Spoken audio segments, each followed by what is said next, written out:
Hi, this is Tim of the 1916 Company. Welcome and thanks for logging on. If you love this watch, email me. I am Team Mosso at thewatchbox.com. It is in the description below. Your purchase and pricing email question line for buying this or any watch you see on any of our platforms. Please reach out to me directly. I am T. Mosso at thewatchbox.com. Today we are discussing a watch after my own heart.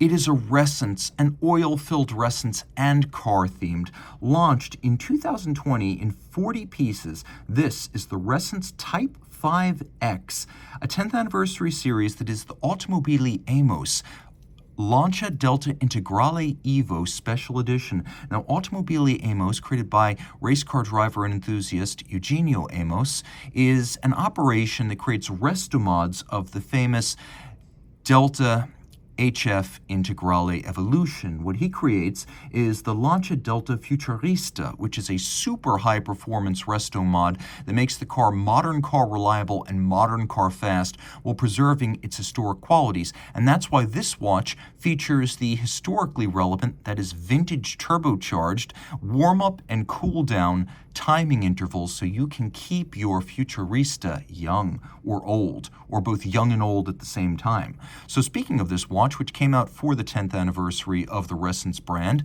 it is 46 millimeters, primarily in sapphire, but the case technically is made of grade 5 titanium. 46 is the diameter, but don't be afraid of it. It wears compact. It's 53 millimeters from lug tip to lug tip, with a 15.8 millimeter thickness and a space between the lugs of 24 millimeters. Though it is on a rubber olive green strap right here, it also comes with a brown Alcantara strap that is automobile themed, as Alcantara, a super upscale synthetic suede, is often used on high performance touch points in race cars and sports cars like seats and steering wheels and shift knobs. So you do get those two straps. You have a wonderful Clevis style counterweighted buckle, which you can see includes both a media blasted finish and polished elements. The pin, which actually sits inside the buckle, includes Ressence's signature hand logo. Benoit Mintiens, who is the founder, the Belgian founder of this company, which designs in Antwerp and builds in Switzerland. As an industrial designer, he wanted an approachable, friendly watch, which is why the hand is the symbol of the brand. And you can see that slightly oblong pin fits into slightly oblong slots or perforations in the strap. Everything has been considered. You see the wave form on the underside of the strap because this Type 5X is based on the Type 5 dive watch, which also means this is the most water-resistant Ressence watch, being 100 meters water-resistant. This goes where every other Ressence watch cannot, as every other Ressence is 1 ATM water-resistant. This one, again, is 100. Now, the bezel does change. We don't have a conventional dive bezel, although it's still unidirectional and still can be used as a timing reference for diving. But while this is an ISO 6425 compliant diver, the purpose of the scale on the bezel is very different. So when cooling down a vintage turbocharged car like a Lancia Delta HF Integrale Evolution, you want to allow 10 minutes of gentle running before you put it away, which is why you have this 10-minute countdown right here. Now, to warm it up, you need a little bit more time, which is why you have this start indicator at the beginning of a 15-minute sweep. When you get to R, you can race, or you can road your car hard, depending on what you want to imagine the R stands for. But this is your warm-up span. So this is both a unidirectional dive bezel and a timing reference for warming and cooling your vintage Lancia. Now, on the dial, we have special colors that are Automobili Amos themed, but also a couple of references to Ressence's 10 years in business. You could see the little hourglass. That's actually an X as Roman numeral 10. That's what's going on right there.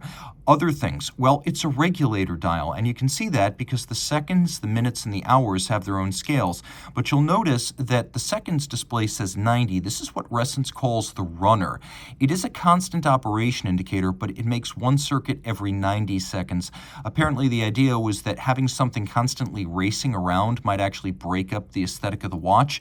And speaking of the aesthetic, you can see it has a dramatically domed sapphire, but from every angle, the time is readable, and the idea idea here is that because the 37.5 milliliters of oil inside the dial assembly have the same index of refraction as the sapphire, there's no distortion and you can read it clear from any angle. There's also a surprising amount of lume. If you're encountering Ressence for the first time, you might actually be surprised at just how much lume there is right here.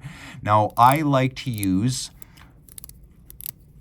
the S as the start of the timing. If you are going to use this as a dive bezel, S for start. It works for cars, it works for dives.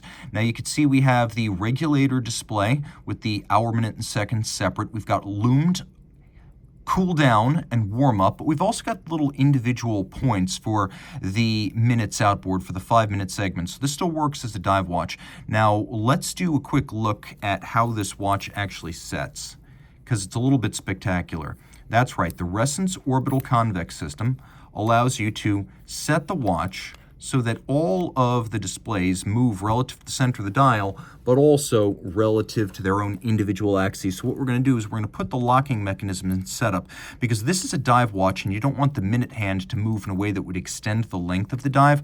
Once you've set the time using the case back, then you lock it, and by locking it, you fix it in place. This way, again, if the bezel is unidirectional, so should be the minute hand. That's the idea there. But let's put it back in setup mode. The Ressence orbital convex system is a self-contained, oil-bathed movement atop a movement. So the movement and the base caliber combined are 41 joules. This is an ETA base, and it is an automatic with a 36-hour power reserve. On top of that, you have the 142 pieces of the Ressence system, which is all manufacturer watchmaking, with the regulator display plus a thermometer, so you know when you might be going into the heat-determined danger zone where you really don't want to be operating the watch. Though in practice, simply wearing it on your wrist should provide enough cooling in extreme temperatures to keep the temperature down, and there are 7 internal bellows that allow for expansion and contraction of the oil inside of the watch. The base movement is not physically connected, or at least not rigidly connected,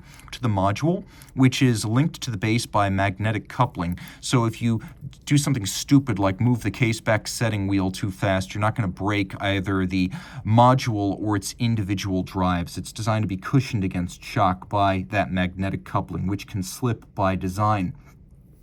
We have the Ressence compression lock system, the RCLS, and then further, you can see on the reverse side, we have individual numbering out of the 40 made. Now, you might be surprised that although this is a automatic winder, and you can see the rotor right here, you can actually wind it using the case back.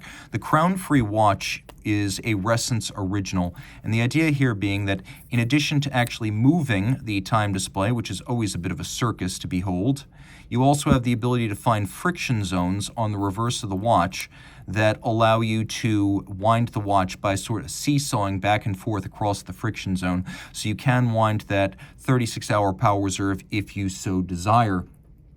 And the base movement is an ETA 28242. It beats away at 4 hertz, and intrinsically it has 25 pivot joules. Again, add it to the ROCS and you get up to the 41. And it's 100 meters, water resistant, well loomed, suitable both for divers and drivers, and a very, very limited edition.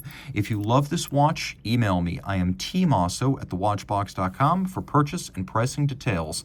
You thought I was going to leave you without a wrist shot? Oh, you thought wrong. You got to know me better than that. This is a watch that wears well on my 16 centimeter circumference wrist, but I think that's it. Because it is 53 millimeters from lug tip to lug tip, I don't recommend wearing it on wrists smaller than mine, although a wrist my size or larger will wear it well and comfortably. Legibility is superb, ergonomics excellent, and then the watch in profile, while not thin, is so dramatically sloped that it actually will fit underneath a lot of cuffs. So reach out to me. I am T. Mosso at thewatchbox.com for purchase and pricing details.